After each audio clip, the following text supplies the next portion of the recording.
Welcome to the Living Spiritfully podcast, the Mind Body Misfits edition. Here are your hosts for today, Paul Galloro and Claudia Micco. We're starting now. This is what we call the bloopers section. Yeah. Oh no, I'm leaving this in. Claudia Micco. Hi Well, first there. of all, can we do our thing? Yes, we can. We are the Mind Body Misfits. And we finally got it right. How you doing, girl? It's been an entire month since I've seen you, but it feels like much longer. It does, and I miss Canada. I miss you guys. Well, we're getting into the cold season, so I don't know if you're gonna miss it so much. Yeah, it's still beautiful here. However, as most everybody knows, we are in the middle of a natural disaster here, although I don't know how natural it really was. The conspiracy theories might have other things to say. But in any case, it has disrupted life in a lot of ways and has disrupted sleep for myself and for many. And that's why we're going to have a little discussion today about sleep. Yes. Which is an important part of feeling good and being healthy and able to face the challenges. Absolutely. Well, I had shared with you just before we hit record that I don't know what it is, but I've been fighting my sleep the last little while. Usually in the fall, like this time of year is when like I have trouble sleeping, not trouble sleeping, but my sleep patterns get kind of erratic. And then I usually do like a little cleanse that helps me ground myself and it gets back into a regular pattern. But I don't know what it is. And I have not been able to get myself out of it. It's been far too long. So, I mean, I'm looking forward to this conversation because you always have some great insights, and I know you're going to help me get back to my regular sleep. I'll do what I can, aside from not being able to lay next to you and spoon you. Oh, I miss you spooning me. You always have Dominic. You have the Dominic. Yeah, but I got to spoon. I got to be the big spoon in his case because he's little. Yeah, I like when you're the big spoon. But Claudia Micco, can we talk about the sleep-wake cycle, please? Can you define that for us? Well, the sleep-wake cycle is a circadian rhythm, and that's a rhythmic flow of the light cycles over a 24-hour period in nature. Mm-hmm. And that is regulated in part by the pineal glands in your brain, which is responsible for a biological clock. And we have talked about the pineal quite a bit in some of our other podcasts, but we've never really talked about it in the sense as it tells us when to wake up, it tells us when to go to sleep, it tells us when to eat, it tells us when to be active. Can I just say something like related but unrelated because you just said it? I have to say, my biological clock is ticking like this. My biological You know that reference? No, I don't know. My cousin Vinny. Oh my God, yes. When you said biological clock, that was the exact thing that I thought. Biological clock is ticking. And I'll tell you that we'll get into this a little bit more, but when as a woman, when your biological clock starts to stop, that's a whole nother level of sleeplessness, sleep disruption. Yeah, sleep disruption, broken sleep really is what happens. Mm-hmm. Now, before we go any further into this, I read a while ago that there used to be something called the second sleep. This was way back in like, I don't know, pioneer days. But people would kind of sleep in shifts. They would have their first sleep, wake up in the middle of the night, do some stuff, and then have the second sleep. What's your take on that? Do you know what I'm talking about? I do know what you're talking about. And it's been talked about a lot in metaphysical readings that I've done, in that you should sleep like 5 hours and then do something and then sleep another 5 hours. I've read that in some of my metaphysical reading. But I know that if you nap, and if you get a quality nap, it can help your sleep cycles if you're not getting enough sleep. Mm, But I don't know necessarily how true, to science that is right. necessarily. Yeah. Yeah. Okay, but going back to our conversation on the pineal gland, did you finish that? Did you tell us what the role is of the pineal gland? How is it It's influencing a our sleep gland cycle? that tells it basically is telling us when to wake up, it's telling us when to go to sleep, it's telling us when to eat, it's telling us when to be active, and that is affected by nature. It's affected by our 24-hour natural cycle of light and dark. Hmm. So there are reasons why people get depressed, and believe it or not, while you think depression makes you sleep, it doesn't make you sleep in a way that is a quality sleep Right. necessarily. Right. So you can be very depressed and still be really exhausted and tired because you're not really working in the natural sleep cycle, the circadian rhythm. Right. Right. Now, I mean, I want to get deeper into talking about that, but first, like the common barriers for a good night's sleep. What, and Well, I mean, you talk about, menopause is one thing that can be a barrier to good night's sleep. Um, but also things like physical discomfort, mental chatter, which a lot of people, I mean, how many times does your head hit the pillow and you're like, then everything starts to run and you're like, oh my God, I got to do this. I got to do that. Oh my, that thing that I said when I was 7 years old is still haunting me to this day. And it's been it's 80 years. very common. And I would say that also our obsession with, and I am guilty of this, our obsession with social media A and thousand percent. looking at our screens all the time does Yes. as well affect our sleep, which we're going to talk about a little bit later. The physical discomfort, that could be anything. That could be menopause, that could be recovering from cancer, that could be chronic pain like arthritis.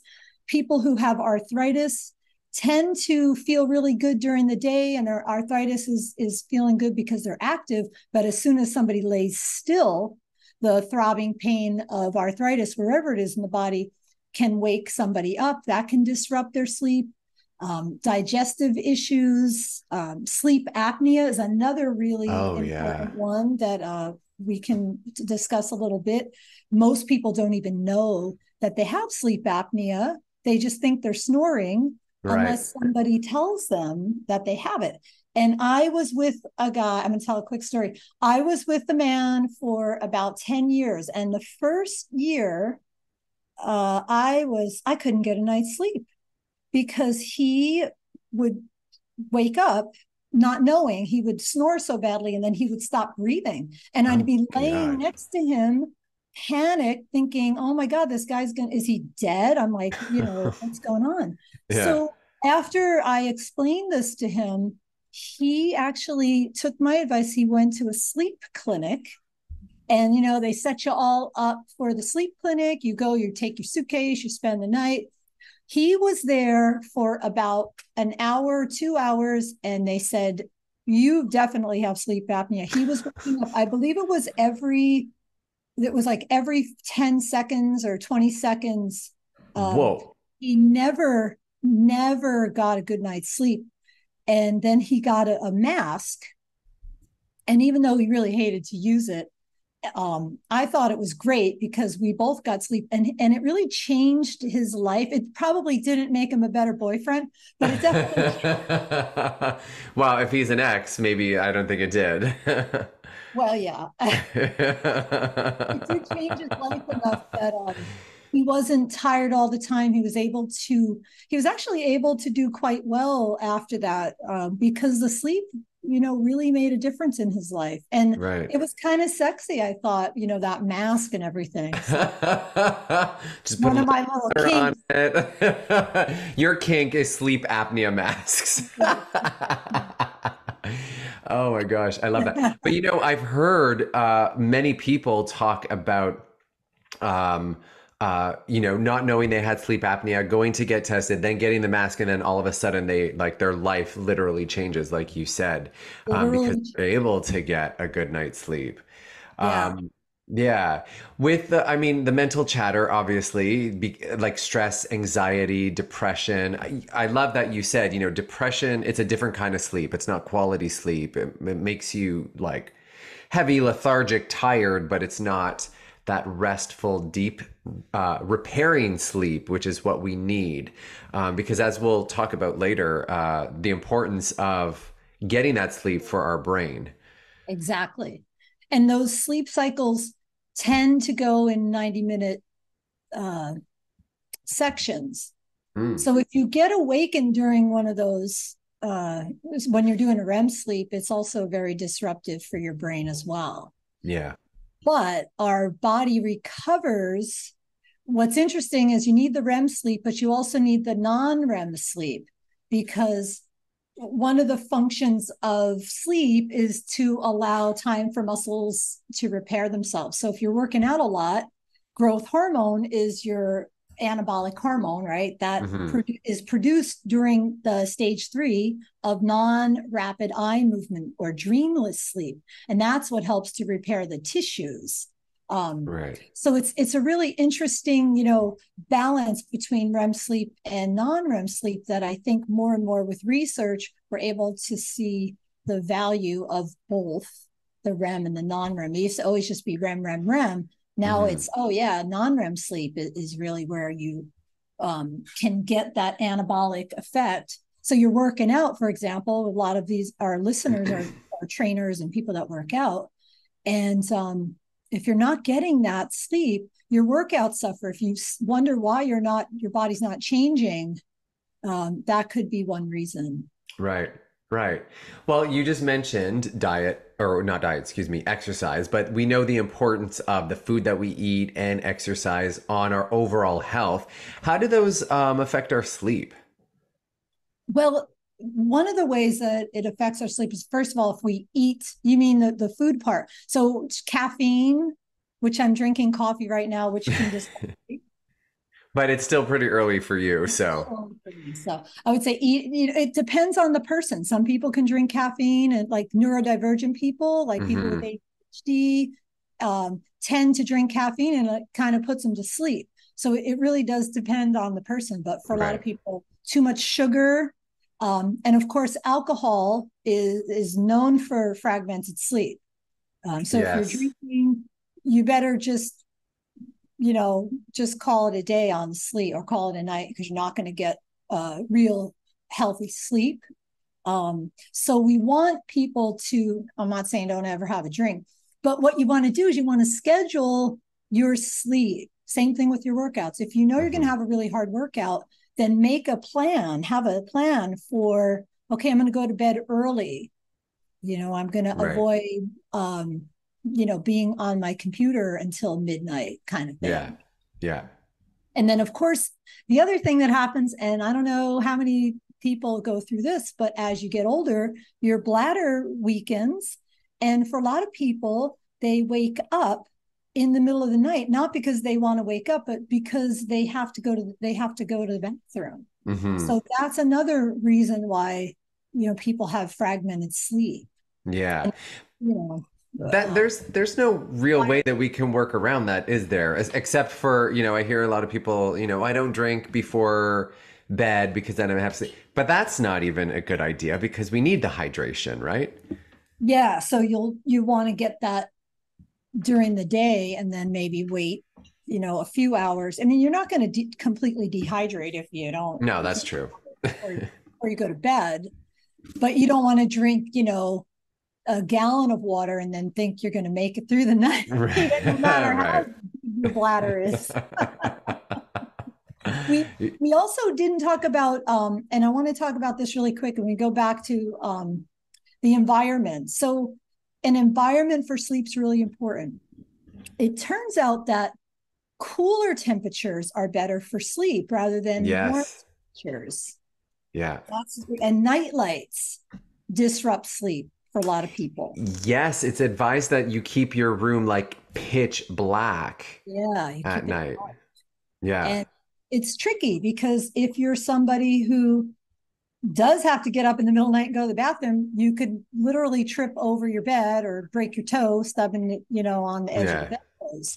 So that and that safety, but the other safety thing that I want to bring up is more of a personal thing, psychological thing, that if you don't feel safe in your surroundings, like your door's locked, maybe you're sleeping in an area that you might get robbed in, you're in an unsafe city, or you're in a relationship that isn't very good and you don't feel safe sleeping next to your partner.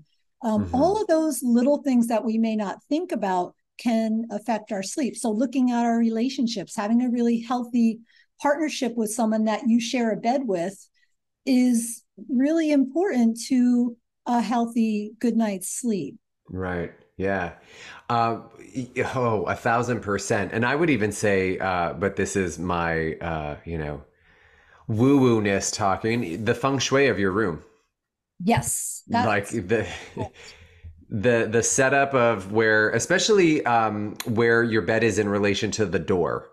Because going back to safety, if you don't know where the door is, if your back is to the door, that even if people aren't aware of it, will have an effect on the brain, and therefore how you're feeling settled and grounded and safe.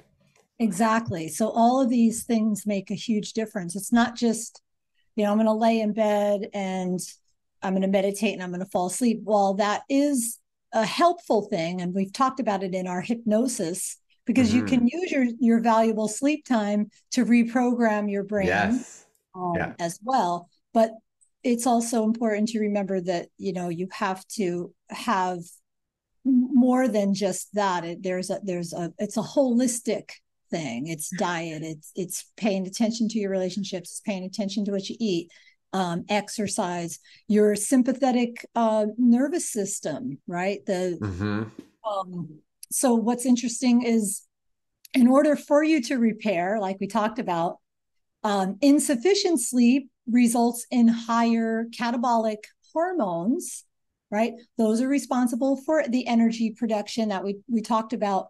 So if you're exhausted and you can't sleep, or you did sleep but you don't feel rested, it could be that your sympathetic nervous system is on high alert, and your cortisol levels are high, because the sympathetic nervous system releases that cortisol, which helps convert free fatty acids, right, into energy for us to move and to exercise.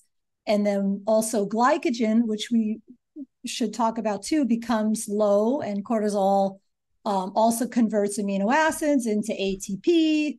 And ATP is the powerhouse of the cell, which, if we don't have enough of that, that also inhibits muscle growth. So, all of these things, I wish we could just make it real simple, but everything affects everything, as so below kind of thing. Yes.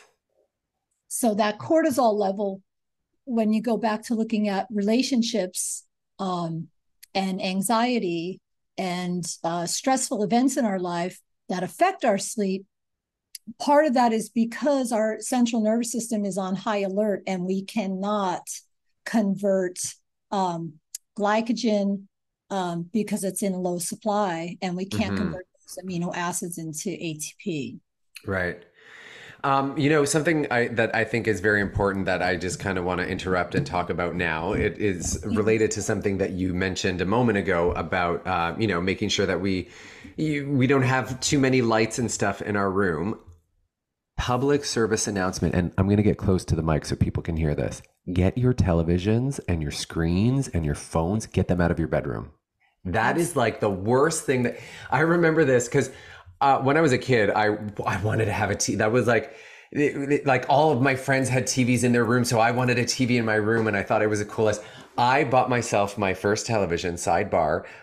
It was a Sony flat screen Trinitron television. It was huge. And the first thing that I watched on that was Princess Diana's funeral.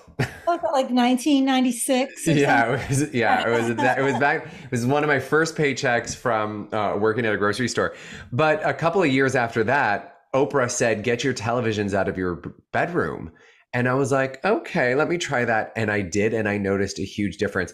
You've seen my bedroom. There's like nothing in there. My phone, I charge it in my bathroom. So and it's also my alarm clock. So when it goes off, I have to get up out of bed to go turn it off. But the only real light that I have a salt lamp that I have on pretty low. That's the only light that I allow in my room. Because yeah, I really disagree with having televisions. I'm completely against it. I haven't had a television in my room since I probably lived at the ranch in Mexico. And it was only because we all just had one room and it only had like two channels and it never worked anyway. It was back in the day. So I learned that a long time ago. Sleep that your bedroom is for sex and for sleep. Yes. And not necessarily in that order. It's true. Okay. Okay. So another sidebar. We have to talk about sex. We have to. It's our thing. But okay. Remember back in the days when we used to travel a lot for work, leading teacher trainings and stuff. There was one time there was a huge conference. I had to stay with one of the other males that was because there was only two of us in the entire team that was there. And he kept the TV on all day, all night. And I could not sleep because that blood, and it was in the US. So he had the news on and it was about shootings and everything every 10 minutes. I'm like, I can't sleep with this on. But he didn't care. He kept it on and just did his thing. Oh, a lot of people. I was just having dinner with a good friend of mine whose husband recently passed away, and she's really struggling, and she is having problems sleeping. She says the only way I can sleep is with the TV on because it's giving her something else, because the rumination, oh yeah, mental chatter of trying to go to sleep. So that's something also that people who are under a lot of stress or have lost a loved one have trouble sleeping. But keeping the TV on is not the best strategy. No. And what I was giving her was a strategy for getting out of that. And my strategy to her was, well, fine, keep the TV on, but the first time that you wake up with the TV on, you have to program yourself to get up and turn it off and go into bed. Just at the first. So for some people, it is very helpful. I don't recommend it because it bleeds into your dreams. It doesn't really rest. Yeah. Well, and then also, because we're going to talk about this as well, about the whole brain needing to dump everything out. But if we have stuff on in the background, especially not like favorable stuff, whatever's happening around you while your brain is resting and processing and digesting, that is going to get programmed in there as well. What about things like binaural beats or solfeggio sounds? It's sound still, but they're programmed for certain brainwave states. Right. Would that be something that would be more beneficial for someone than having the television play? Yes. And that's the other thing that I recommend as well is some type of, it can be that, or it can be just some, something that will bring you into an alpha brainwave state so that you could drop into the next state. Because remember, beta, there's gamma, beta, alpha, theta, delta, right? So we're going through states, brainwave states as well in the sleep. And if you're stuck in that middle place between, those two brainwave states and you can't stay completely down, those things will help maybe drop you into a deeper sleep rather than, so you go from alpha downward to theta, and then you want to get to that delta and kind of play back and forth there. Yeah. When so Arise, before it was there was many iterations, and I had a program called The Art of Stillness where I was teaching people how to meditate. And one of the things that we did talk about in that course was sleep. And I had playlists that were designed with binaural beats and solfeggio sounds that took us through that from awake state to like every couple tracks would change from one to the next until eventually you were in that complete sleep And brainwave state. reading helps too. So it really depends on the person. So one of the little tricks we use in hypnosis, right, to get people to relax is we have them strain their eye muscles. So, you hold your eyes in a certain position until they get really tired. And reading can also help. And again, it has to, hopefully something that's not, the politics of the day. Right. Which is nobody's going to sleep if they're reading that before bed, Yeah. watching the news. Yeah. Right, you may sleep, but your sleep isn't going to be quality. Right. Right. Well, we talked about all the things that are getting in our way of sleeping. Let's talk about some things that we can actually do. I mean, aside from solfeggio sounds and Did we talk about just looking at my notes, that when we sleep, we also remove metabolic waste products from our brain. Right. I do want to touch upon that because that's important. Yes. So physically, what happens, like when we go to sleep, and hopefully we're going to bed at around 10 o'clock because that's when our body starts to get into assimilation mode. So it takes all of the food that it's digested through the day, and then it starts to rest and repair and take all those nutrients and send it out into the rest of the body. That same thing is happening with our brain, and that's what you're talking about, right? Yeah. It's not just the mental dump, of like the residue of the day, so to speak, but it's also physiologically important because you are getting rid of waste products that are accumulating in the brain, and then they get processed out through the liver and through the body. So yeah, it's something else, and it helps the immune system ultimately. Right. Mm-hmm. So, oh shoot, I had a question and now I forgot Sorry. it. No, that's okay. It'll come back. Oh, we were talking about winding down next. As a misfit, though, we like to jump around a We little. jump around. Yes, no, it had something to do with the metabolic waste that our brain is done. Oh, do you know anything about dreams? Well, I do know a little bit about dreams. I used to keep obsessive dream journals. As a matter of fact, I am writing a essay for a book that's going to be out in February. That's The exciting. loose title is called Lessons Learned the Hard Way, and it's Which is something a that's misfit thing to do. putting together.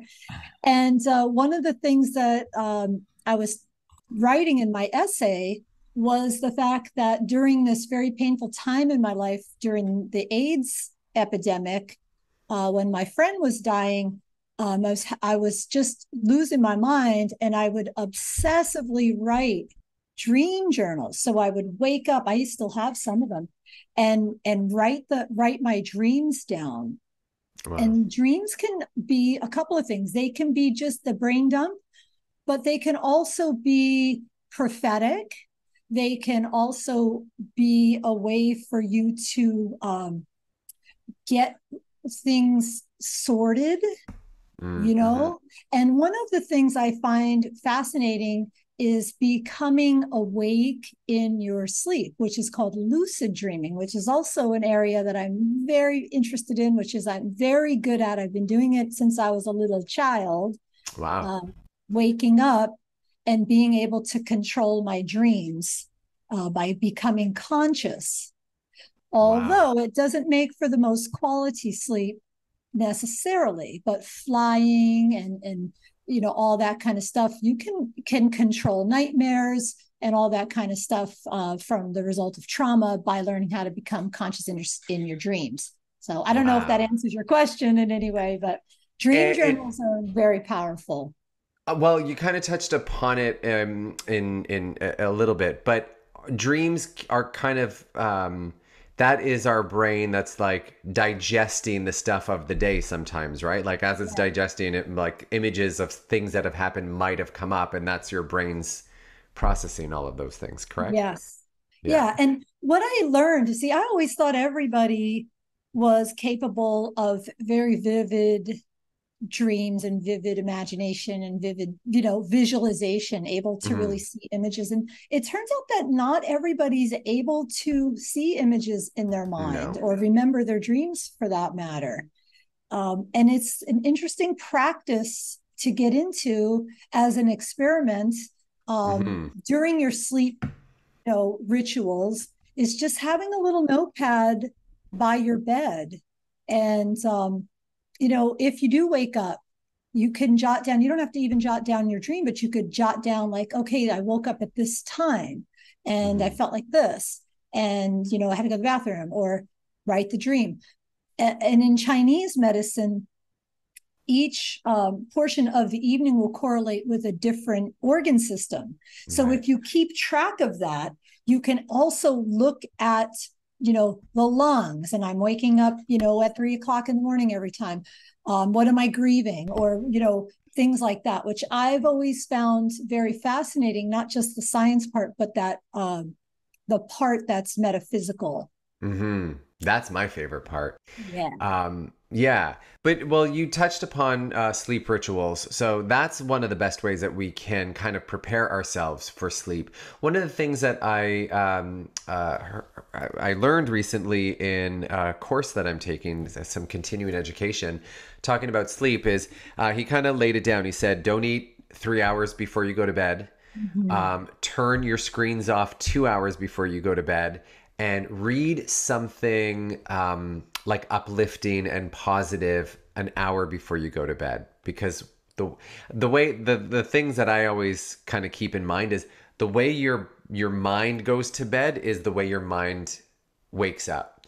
So if you're going to bed reading scary things, that's processing while you're sleeping, and then you wake up and your brain is a continuation of that. That's why also too, I don't like having a television in the room, especially people watching the news. You watch the news, your brain goes to sleep with that, with the news, and then it wakes up with you never get that break from it.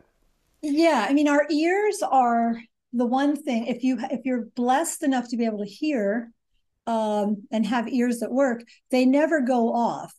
That's you can shut your eyes, you can shut that down, you can close your mouth, you can hold your nose, but your ears are always hearing. So it's kind of hearing, it's like food, right? What you hear also is nourishing or depleting, depending on what it is. But what's interesting about what you say is that, and this is what it is that a lot of people need some type of distraction away from their thoughts in order to drop into sleep. And it's programmed literally from a young age, a lullaby, that sort of thing to help a baby go to sleep. So we're programmed early on to have something to bring us to sleep. And rocking is also another one. So we talk about the ears, but a physical rocking, which is our pandiculation that we talk about a lot, could also be helpful for somebody. They may not know that when they were a child, the only way that they could fall asleep was to be rocked to sleep. Like, their parents rocked them in a rocking chair. So it's really programmed early on into their nervous system. Right. Yeah. But I mean, those things can be like for people that need to listen to things in order to fall asleep, like we said, having the right things to listen to that could be supportive in helping you get into that sleep instead of, positive.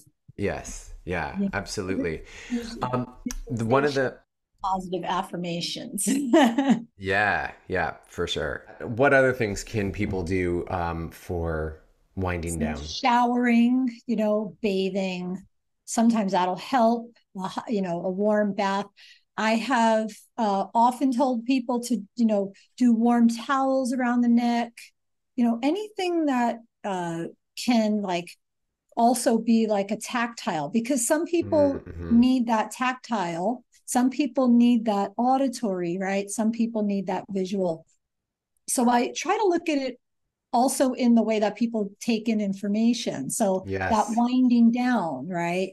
Dimming the lights, turning off the TV, a hot towel around the neck, taking a shower, listening to soft music, Hmm. having sex. Oh, my fave. Well, okay, so can we say that, okay, let's say you don't have a partner for some reason. Right. Your partner's on the mood. There's nothing wrong with masturbating before you go to bed. Hmm. Am I wrong?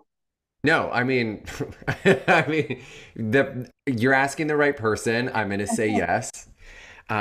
Well, yeah, well, because we've talked about this before. The whole like orgasm can be a way of regulating some some people's nervous systems. So if that's a way to help you kind of unwind and relax, I'm all for it. Well, because the orgasm, again, if you're lucky enough to get one before you go to sleep, it's akin to when you're finishing up like a yoga class and you do progressive Mm, muscle relaxation. You tighten, you release certain areas of your body. A full body orgasm will mm, tighten everything up and leave you rested and yeah. really well, you know, well satisfied for good night's sleep. Absolutely. You Um, have to welcome these things. Yeah, for sure. One of my favorite things to do, besides that, to help me go to sleep is I need to have, like, I have multiple pillows on my bed. I mean, at one point I I thought had you were going to say seven, multiple orgasms, but I had sorry. multiple partners in my bed. That's what was helping me sleep. No. That's a I mean, different, yes, but also no. we'll have that No, podcast a different day. that's Mind Body Misfits After Dark. No, I have right now. I have four pillows on my bed because one goes under my head, one goes over my head, one goes on the front that I like spoon, and then one goes on my back that is like spooning me. Yeah, So I'm like, but because again, it's that tactile thing. It's the cocoon that helps me feel safe, which then helps me get into sleep. yes. And for some people, it's a weighted blanket. Oh my God, love weighted blankets. Um, any of those things are really good ways to get that quality sleep, or at least to drop into it. I think that's really where most of us have our problems, is this dropping into sleep, Right, not getting there, not getting into that sleep that we desperately need. And right. Well, society's not helping. mm-mm.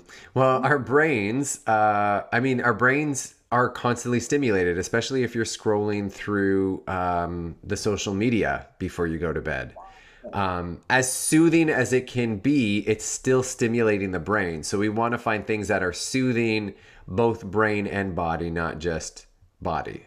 Exactly. And I think also that we didn't mention that for some people, their arm goes numb while they sleep, or they have, some type of, maybe they're very overweight and they have, positional problems that inhibit them from really getting a good night's sleep. So there's also that aspect of it, is really having a comfortable place to sleep. Like you said, Hmm. having some pillows, for some people, to put their leg on so their back doesn't hurt. Yes. Or something under the arm so their arm doesn't fall asleep. Really Hmm. important stuff. Yeah, totally. One of the things I think is important. First of all, I don't even think we mentioned. No, you did mention how many hours of sleep we want. We want 7 to 9. 7 to 9 would Hmm. be nice. As we get older, there is a thing that happens to a lot of us where we just don't feel like we need that much Hmm. sleep, and for some people that can just make them more anxious. Right. So we say 7 to 9 is a perfect number, but if you obsess about numbers, just try to get the quality sleep, Mm-hmm. really that quiet sleep. And if you can do it without too many, like without having to take a bunch of sleeping pills or that kind of stuff, because while that helps you sleep, again, not necessarily the quality sleep. However, not opposed to taking, what are those ones that people get sometimes for sleep? Power They're naps? amazing. Or No, what the are you talking? pills. Oh, melatonin? No, like the real pills, like the Oh, is it Ambien? Ambien. Oh goodness, I don't have Ambien, but whenever I can get my hands on, I actually love an Ambien on a plane, but that's another. That's for Not another opposed to episode. that. I'm just opposed to, getting hooked on Yeah, medication for sleep. right, right. Because we want to be able to get into that on our own. Again, you could have an orgasm and that would be nature's medicine. The orgasm is nature's Ambien. Ambien. I love it. I love it. Give me nature's Ambien Maybe anytime. that's what we call the podcast, Nature's Ambien. I do want to mention something because we talked about the pineal gland and the circadian rhythms. One of the things that I am also very mindful of is how I wake up. We're talking about sleep, which is important, but also how we wake up is important. And I know a lot of people need loud noises, like a jarring alarm that just like jumps you right at. Stop that as well. Get that out of your room. Like my alarm is I've changed on my phone. I've downloaded a song that is just like a nice little like rhythmic drum. And I Beautiful. hear that drum that wakes me up and I'm like, okay. And that's like and it's a slow drum so that I wake up and kind of the way I wind it down, then I start to wind up. So That's all. slowly get back up. Another thing that I've been doing, and I've been doing this for the last year, and I love it. It works. And I actually find now that I'm getting up before it happens, but I have a timer on my lamp. I have two lamps in my room. I've got the one that I is beside the side that I sleep on. And that I turn on and turn off when I'm reading my books and stuff. But then I have another one on the other side that at 5:30 in the morning, it just turns on and I just naturally wake up. So I have the light goes on at 5:30 and then my alarm goes off at 6. Yeah. So I naturally wake up at 5:30 and then I hear the drum and that's the sign for me to like get up out of my bed and turn off the alarm and start my day. That's But great. I've where the lamp thing came from is because again the pineal gland recognizes, so it's kind of trying to get you to rise with the sun. So as Yeah. the sun comes up, you're supposed to be waking up. But I Yeah. use that especially in the winter at 5:30 because the sun doesn't come up until like it's not coming Right. up until quarter to 8 o'clock now where I live. So You can get and I forgot what they're called. You can get special light bulbs too. So if you're indoors all the time, so that can mess up. mhm. So you can get special light bulbs that are more natural light nowadays that can help with your rhythms as well. Yeah. So I love that idea. I am absolutely against the alarm clock. Also, I don't like the whole idea of the alarm. Just sets hmm your nervous system up That's the thing. a stressful day. Yeah, totally. And that's the thing, because as I mentioned before, how you go to sleep is how your brain continues. How you wake up is how your brain continues.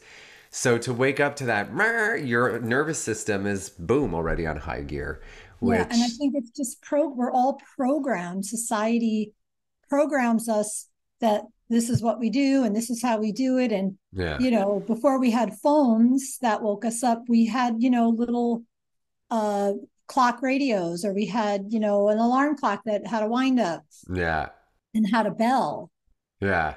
Or then the buzzer. a buzzer. Oh, Oh, and the Groundhog snooze Day. is not supposed to be good either. You're not really supposed to snooze. And I was just reading in our preparation for this as well, was if you're in the middle of one of your sleep cycles, and your alarm goes off and then you snooze, let's say for 5 minutes, you would actually wake up more tired. So Mm, it's really best to not hit the snooze as much as we love to hit the snooze, unless it's your day off and you're getting ready yeah. to, make love. Maybe Then don't. don't turn your alarm on. Just wake up naturally. Yes, exactly. Wake up Um, to the embrace of your lover. or your cat. So as people who are cat people know, absolutely, your cat will come in at 4:30 in the morning and just start Tapping your head. tapping you. and not in the tapping way that we like. No, no. Well, you know what? My dog does that too. When that light turns on, he's like, all right, it's time to play.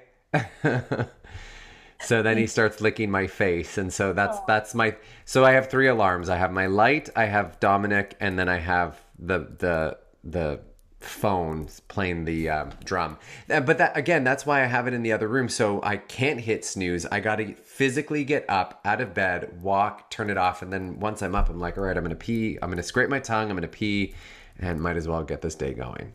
Rituals. That's how we do it. That's what's going to help us get that quality sleep, or at least get us ready for that quality sleep. Yeah. Mm-hmm. So cool.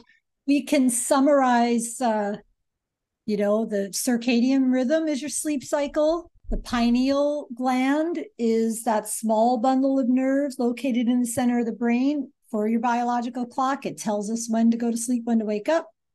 The common barriers to good night's sleep: physical discomfort, mental chatter, environmental factors, right? What else do we have, Paul, in our...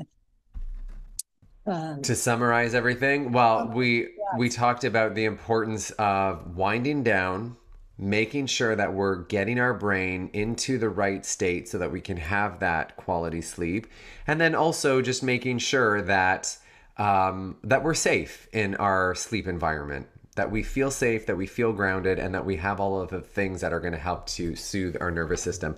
Oh, and pre-bed orgasms are good. Oh, yeah. Pre-sleep orgasms. Pre-sleep orgasms. For the win. With anything today from this podcast, it's have an orgasm before you go to bed tonight. And don't be afraid of it. And it's no. be embarrassed about. You're not going to hell. You're not going to grow hair on your palms. I promise you. Because look, it's not true. Not true. It's not true. Oh my gosh. Okay, Claudia Micco.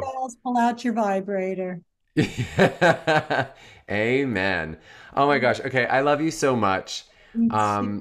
Well, here's a fun thing. I'm going to see you again in 4 weeks. It's going to be the 30th of November. We're going to have our final episode of 2023. Can you believe that? Yeah. Wild. But anyways, I love you so much. You want to take us home? I will take us home by saying, why fit in when you were born to stand out? Good night, everybody. Aloha.